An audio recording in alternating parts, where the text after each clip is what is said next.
देखिए दोस्तों, पिछले एक साल में करंट अफेयर्स में जितने भी जंतु न्यूज में थे, आइए उसको रिवाइज करते हैं। सबसे पहला यहाँ पर एक गिद्ध। तो गिद्ध के संदर्भ में हमने एक पॉइंट पढ़ा था कि उत्तर प्रदेश के गोरखपुर के कैंपियरगंज क्षेत्र में गिद्ध के लिए जटायु संरक्षण केंद्र की स्थापना किया गया है।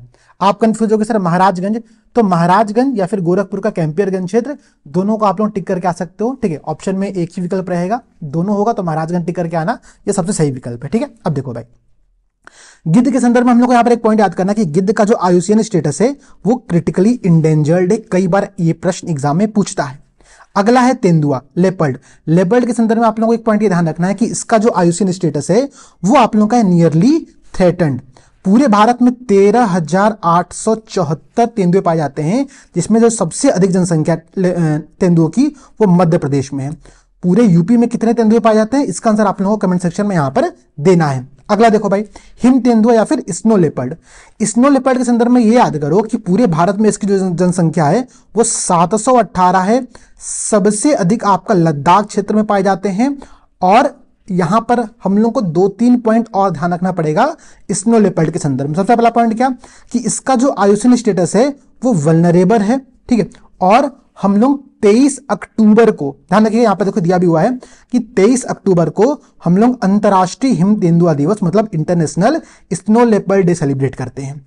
हम लोग को यहां पर एक पॉइंट और ध्यान रखना है कि 2009 में भारत में प्रोजेक्ट स्नो लेपर्ड को शुरुआत किया गया था। ठीक है, ये आप लोगों का तीसरा जानवर हो गया। अब देखिए चौथा, डॉल्फिन के संदर्भ में अभी हमने पढ़ा था कि एक डिक्लेरेशन, उसका नाम है बागोटा डिक्लेरेशन। आप लोग कमेंट में ये बताना कि बागोटा स्थान है कहां पर, डिक्लेरेशन कहां पर साइन किया गया। ठीक है, बागोटा डिक्लेरेशन पूरे विश्व भर में डॉल्फिन के संरक्षण के लिए एग्रीमेंट साइन किया, इसमें भारत भी शामिल है, इसलिए बेहद इंपॉर्टेंट न्यूज है। अभी आपने एक टॉपिक यहां पर और पढ़ा था कि बिहार के पटना में नेशनल डॉल्फिन रिसर्च सेंटर की स्थापना किया गया है, तो ये पॉइंट भी ध्यान रखिएगा।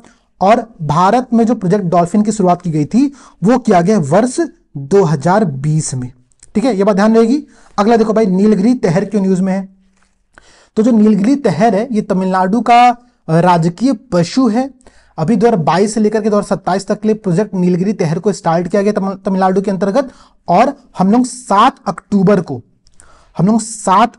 ये डेट आप लोग नोट कर लेना, हम लोग नीलगिरी तहर डे को सेलिब्रेट करते हैं।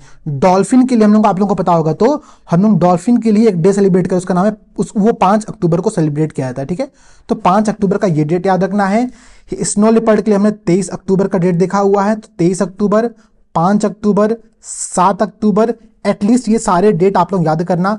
जितना पॉइंट मैंने आप लोगों को बता रहा है उसके अलावा अगर आपको कोई भी पॉइंट पता हो तो कमेंट सेक्शन में उसके बारे में जरूर इन्फॉर्म करिए। ठीक है, जय हिंद दोस्तों, ऑल द बेस्ट।